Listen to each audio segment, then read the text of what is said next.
Assalamualaikum warahmatullahi wabarakatuh. Nama saya Niken Anggreni Kristianto dengan NIM 72114199197 dari Rombel Akuntansi B 2019. Saat ini saya akan mempresentasikan mata kuliah Sistem Informasi Manajemen Proyek 4 mengenai formulir survei web atau HTML siswa. Yang pertama, contoh. Contoh ini adalah formulir yang mencatat evaluasi seorang siswa terhadap seorang pembicara. Formulir ini mewakili 5 teknik yang paling umum untuk mencatat informasi dari sebuah situs web. Teknik pertama adalah field text, misalnya untuk field name, di mana pengguna mengetikkan sebaris data. Kemudian teknik kedua adalah tombol radio, digunakan ketika jawaban-jawaban memungkinkan saling melengkapi. Selanjutnya kotak cek, serupa dengan tombol radio, tetapi pengguna dapat memilih satu atau lebih pilihan. Kemudian menu drop-down atau peringkat keseluruhan, mengkombinasikan jawaban yang akan ditanyakan dalam tempat yang kecil di dalam web, tapi masih memungkinkan sejumlah pilihan yang saling melengkapi. Teknik input yang terakhir pada contoh ini adalah kolom teks untuk mengisi komentar.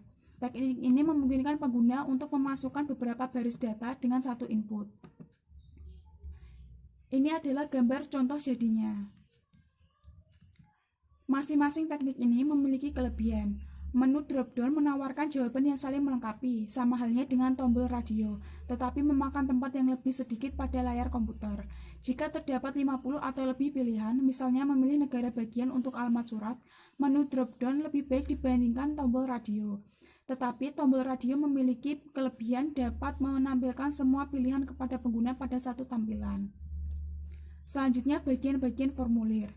Formulir ini dimulai seperti proyek 3. Perbedaan paling signifikan adalah pada baris 6 dan 47 dari kode HTML yang digunakan untuk membuat formulir tersebut. Bagian pertama mengumpulkan informasi mengenai siswa yang mengevaluasi pembicara. Baris ke-14 dan ke-18 adalah perintah menangkap input untuk field nama dan email. Baris ke-25 hingga 26 menampilkan pilihan. Baris 29 dan 30 berisi bagian kotak cek. Baris ke-35 hingga ke-38 memberi daftar perintah yang menghasilkan menu drop-down. Ini adalah contoh kode HTML, seperti yang tadi sudah dijelaskan langkah-langkahnya. Selanjutnya, menyimpan contoh. Anda harus menyimpan dokumen sebagai file HTML.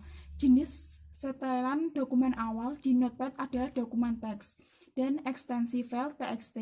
Secara otomatis akan ditambahkan ke nama file jika file tersebut disimpan dalam bentuk teks. Browser web tidak dapat menerjemahkan jenis dokumen teks. Masukkan nama file, contohnya speaker.htm tanpa tanda kutip. Jenis file yang dipilih yaitu save as type haruslah all file dan pengkodean harus diset ke ANSI. Jika Anda tidak memilih all file sebagai jenis file, maka halaman web bisa jadi tidak akan bekerja, dan lebih buruk lagi, ekstensi txt akan ditambahkan pada akhir nama file Anda. Selanjutnya, melihat halaman web. Bukalah browser web dan pilihlah perintah file, diikuti dengan subperintah open. Ketikkan nama file atau browse untuk mencarinya dan klik tombol OK. Halaman web akan muncul di browser Anda. Jika Anda akan melakukan koreksi, pilihlah editor Notepad lagi. Editlah kode HTML dan simpanlah dokumen tersebut. Setiap kali Anda ingin menyimpan file HTML menggunakan Notepad, pastikan bahwa jenis file adalah all file. Bukalah ulang browser web tersebut dan pilihlah perintah view, diikuti subperintah refresh. Ulangi proses ini hingga Anda merasa puas dengan halaman web yang Anda hasilkan. Sekian dari saya. Wassalamualaikum warahmatullahi wabarakatuh.